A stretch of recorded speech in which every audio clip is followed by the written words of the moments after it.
जय श्री कृष्णा। राधे राधे आप सभी भक्तों को।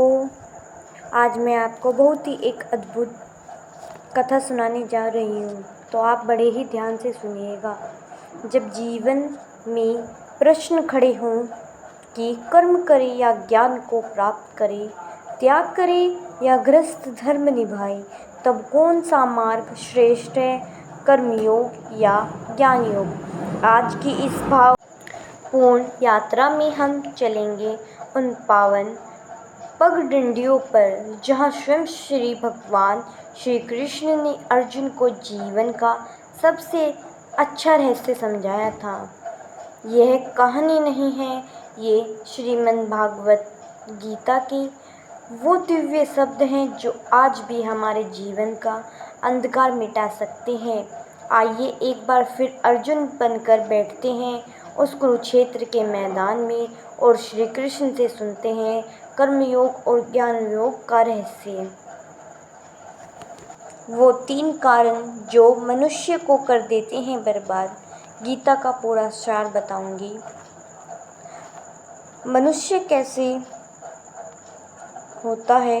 कुरुक्षेत्र का युद्ध, 2 सेनाएं आमने सामने खड़ी थी और रथ के बीचों बीच अर्जुन का मन काँप रहा था। उसने श्री कृष्ण से कहा, हे माधव, मैं ये युद्ध नहीं कर सकता। यह तो मेरे ही भाई हैं, मेरे गुरुजन हैं और सर्वजन हैं। मैं इन्हें कैसे मार सकता हूँ। तब श्री कृष्ण मुस्कुराए।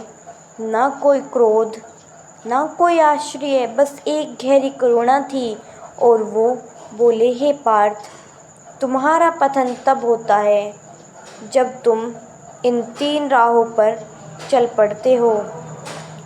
जब तुम्हारा मन तुम्हें ही खा जाता है, जब तुम्हारी आत्मा तुम्हारे ही मोह में जकड़ जाती है। और फिर धीरे से बोलो, जब मनुष्य क्रोध में आता है तो उसकी विवेक नष्ट हो जाता है। वो न अपने कर्म को देख पाता है और ना ही धर्म को समझ पाता है। अर्जुन ने आंखें फैलाकर पूछा, पर क्रोध क्यों आता है प्रभु, ये तो बताइए। श्री कृष्ण बोले, जब तुम्हारी इच्छा पूरी नहीं होती तब मोह जन्म लेता है। मोह से होता है काम यानी आकर्षण। काम से जब विफलता मिलती है तो मन में उठता है क्रोध, और क्रोध जब कुछ जला देता है, वह सब कुछ जला देता है। तब ना रिश्ते बचते हैं, ना निर्णय शुद्ध रह पाते हैं। क्रोधी व्यक्ति स्वयं की ही बर्बादी का कारण बन जाता है। श्री कृष्ण ने अर्जुन से कहा, जिस दिन तू अपने सब संबंधों से बंध जाता है, जब तुझे मेरा तेरा दिखने लगता है, वही दिन तेरे पतन की शुरुआत है। यह जो तू देख रहा है, भाई, गुरु, पुत्र, मित्र, इन सब से परे एक कर्तव्य भी होता है। धर्म को निभाने के लिए मोह को छोड़ना पड़ता है। अर्जुन, मोह एक ऐसा जाल है जिसमें फंसकर मनुष्य निर्णय लेना भूल जाता है। वह उस सत्य को भी त्याग देता है जिस पर उसका धर्म टिका होता है। इसीलिए जिसने मोह जीत लिया उसने संसार को जीत लिया। श्री कृष्ण बोले, और अंत में सबसे बड़ा कारण अहंकार होता है। जब मनुष्य सोचता है कि मैं ही हूँ करता है, मेरे बिना कुछ नहीं होगा, मैं ही सबसे श्रेष्ठ हूँ, तब उसके पतन की घड़ी निकट होती है। अहंकार बुद्धि को बांध देता है और जो बंधता है वो गिरता ही है। अर्जुन ने यह मत सोच कि तू यह युद्ध जीत रहा है, तू केवल एक माध्यम है।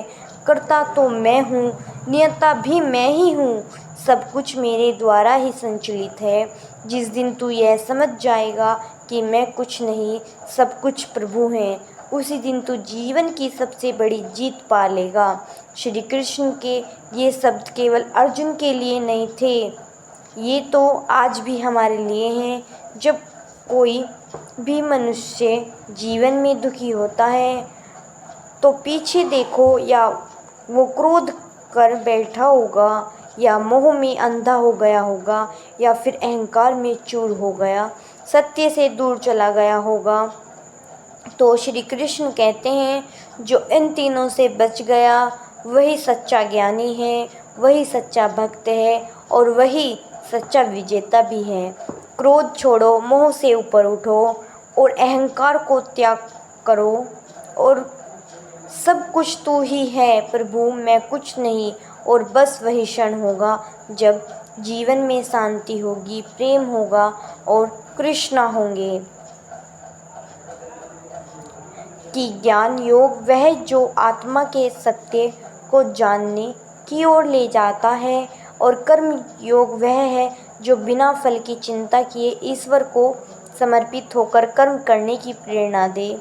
कृष्ण कहते हैं, कर्म करो पर उस कर्म में मैं समाया हूँ, ज्ञान पाओ पर उस ज्ञान में मैं ही प्रकाशित हूँ। जय श्री कृष्ण। राधे राधे।